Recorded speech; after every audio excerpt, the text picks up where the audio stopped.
Y'all better appreciate me doing this, because this sucks, okay? So not only do I have to like lift it on twice, I have to clean it up twice too. What's happening, everybody? Welcome to today's video. What we're going to talk about today is some of the differences between a stiff bar and a deadlift bar. If you've been powerlifting for the last 2.5 days, you know, you're probably familiar with these two terms. So what exactly does each one of them mean? Well, that's what we're going to do today. So for the stiff bar, we're going to be using the Eleiko bar, a bar that you'll see commonly used in competitions that use stiff bars. And our deadlift bar here is going to be the Rogue Ohio deadlift bar. So what I could do is stand here and tell you some obvious differences that you can either Google for yourself or just see with your own eyes between the two bars. Kind of like how the deadlift bar is actually made to bend a little bit. The stiff bar is not, that's why it's called a stiff bar. And how the deadlift bar is 27 millimeters in diameter, and the stiff bar, we're looking at about 29. Shaft length here is going to be about 51.5 inches, and then this down here is about 56. The loadable sleeve on the stiff bar is a little bit more than the deadlift bar, yada yada. That stuff you can find on the internet. And then what I could have done after that was proceeded to show you videos of a bunch of other lifters doing lifts on stiff bars with weight that I can't do myself, or go over here and load up a really insignificant amount of weight that doesn't hardly make a difference in how the bar actually bends. But I figured that was kind of lame, so I just decided just to actually do it for myself and, you know, show a side-by-side comparison for you guys. Now, unfortunately, what I had to do for this video, because I only have access to one set of calibrated plates, and I did work up to 800 pounds for this, was, you know, I have to use the calibrated plates on the deadlift bar because I know I'm going to get more whip out of the deadlift bar, and if I use the iron plates that are a little bit bigger, I'm just going to get too much whip out of it. And, you know, for the stiff bar, I know it's not going to bend as much, so I went ahead and just used the iron plates and just worked up to it from there. My personal opinion is that you're not really getting much out of a deadlift bar if you're, you know, deadlifting much less than 600 pounds. Unless you're using giant bumper plates that extend out to the end of the bar. That's actually going to be a whole different video. But in a competition setting, when we're using calibrated plates, you know, taking a minimal amount of space on the bar, you're not going to get a lot out of the bar until you start getting around the 600 pound range. Well, how much of a difference does it really make at that point?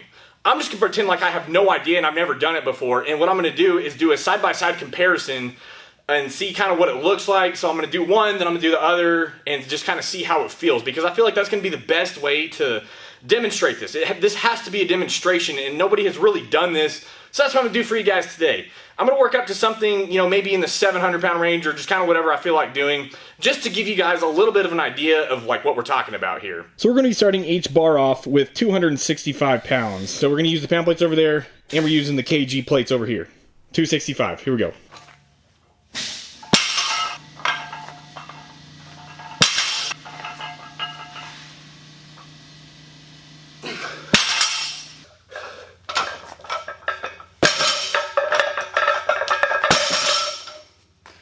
Not really much of a difference. All right, 375.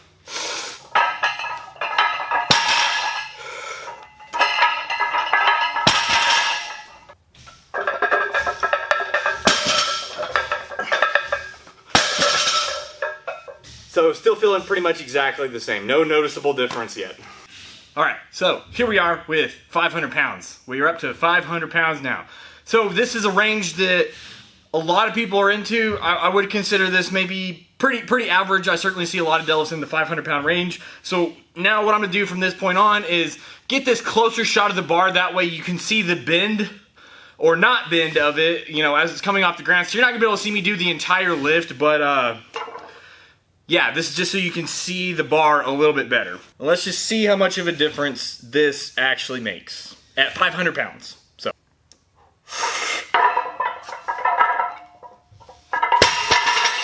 Alright, so this one is actually going to be 507 because I wanted to grab one plate to put on each side instead of having to grab, like, you know, the 2.5 kilo and the other little one, because this is already kind of a pain in the ass. And right there, you'll notice that there was a little bit of bend to that bar on the 507 versus the 500 on the stiff bar. So yeah, you could maybe arguably say that this is helping a little bit. It still felt relatively close to the same. I didn't feel like there was like a huge benefit to it. I mean, I think maybe at this point it might be safe to say 10 to 15 pounds easier. Now this difference does get more and more the heavier and heavier we get, so that's something I want you guys to pay attention to as we go on. 605, Eleiko bar, stiff bar, here we go. 606, deadlift bar.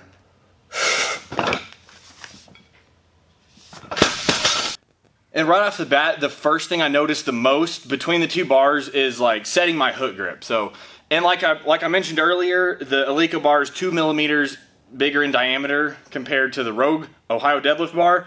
So that makes, if you use a hook grip, it is going to be a little bit easier to get it set on a deadlift bar versus one of those bars. I feel like I just have to maybe be a little more mindful of setting my hands, whereas on the stiff bar versus the deadlift bar, where I just kind of reach down and grab, and it's just, you know, maybe just that much quicker. As far as how the weight felt, it still is kind of hard to see a big difference. You know, I can definitely feel the whip of the deadlift bar versus the stiff bar.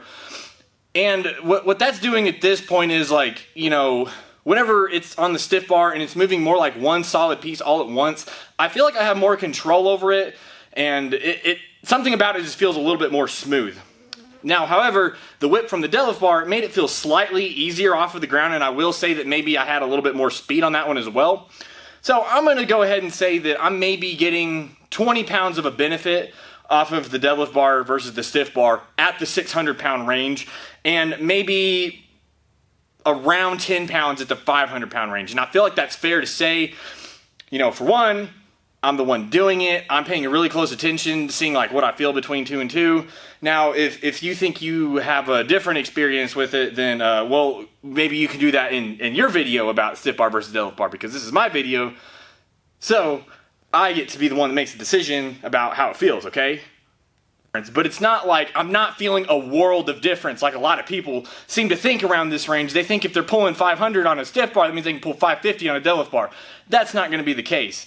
Or even with 600 on a stiff bar versus, you know, like that does not equal 675 on a deadlift bar. That's not how this works. You will notice by the videos that the heavier the weight gets on the deadlift bar, the more bend happens. So the more benefit you are going to be getting from the deadlift bar, the heavier and heavier it gets. That is why I'm working up here. Here we are with 715 on the stiff bar. Now the reason I skipped 700 is because, well, 6 reds, like so 6 25 kilo plates on each side of the bar that I have set over here on the deadlift bar is 716 with competition collars. So I figured I would just skip 700 so I could just have like 6 reds on the bar instead of having like 5 reds, a blue, and, you know, some change. So I'm doing it this way instead. Here we go.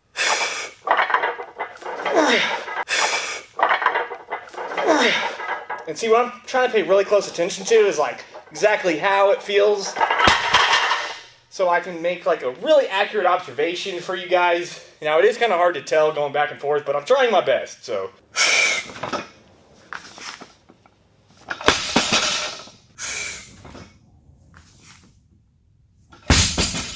So, 715 on both bars. And where this is going to kind of get a little bit messed up is that I am doing them one after another. So I'm pulling it on the stiff bar, waiting a few minutes, and then I'm going to do it on the deadlift bar. So that is going to, you know, bring my strength down just a little bit. But I will say that the deadlift bar this time did feel just a slight bit easier, and I do believe it moved a little bit quicker too. So yeah, I'm going to have to give this one a little more than 20 pounds. So maybe even upwards of like 25 at the very, very most. If not like a little bit less. So it still is feeling somewhat similar, but, you know, hard to say exactly for sure because I am doing the deadlift bar after have done it on the stiff bar, so that it's fatiguing me a little bit. We worked up to 715 on both bars, and I think that's heavy enough for today. Psych! We're gonna go up one more time.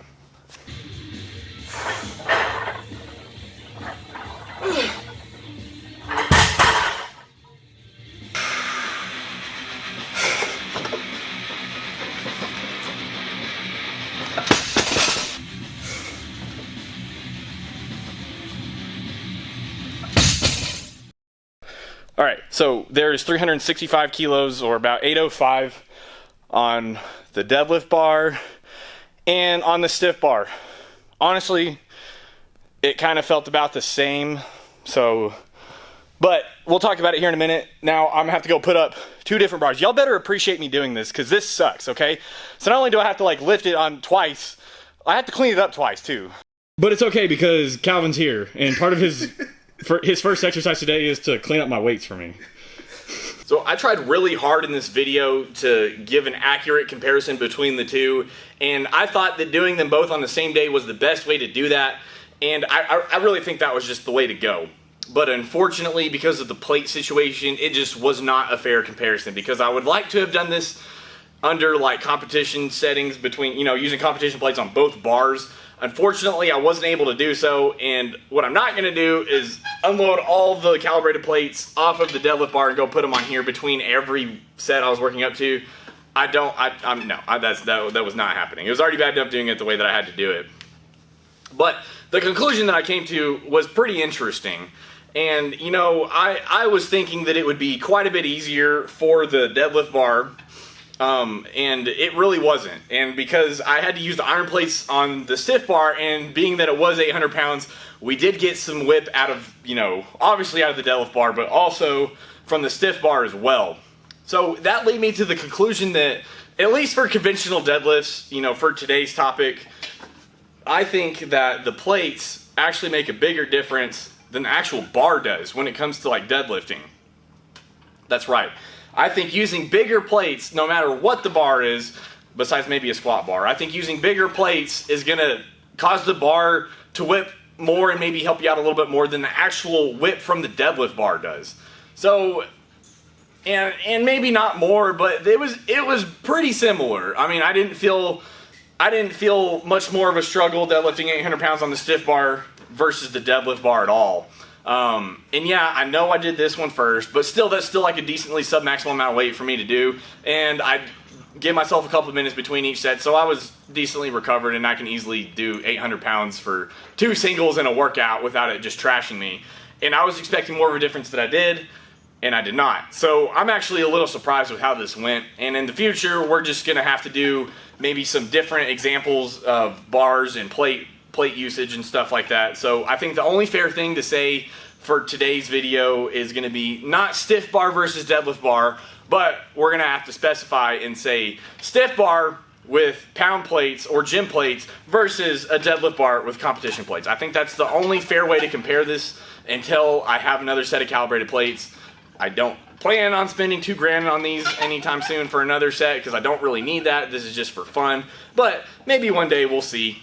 Either way, I certainly appreciate you guys watching this video, and I hope it was something kind of cool. I hope it was something maybe a little different that y'all haven't really seen before, and I do plan to do this again with maybe some sumo variations and some other, like I said, like using some different plates for each of the bars and stuff like that and doing some matchups that way.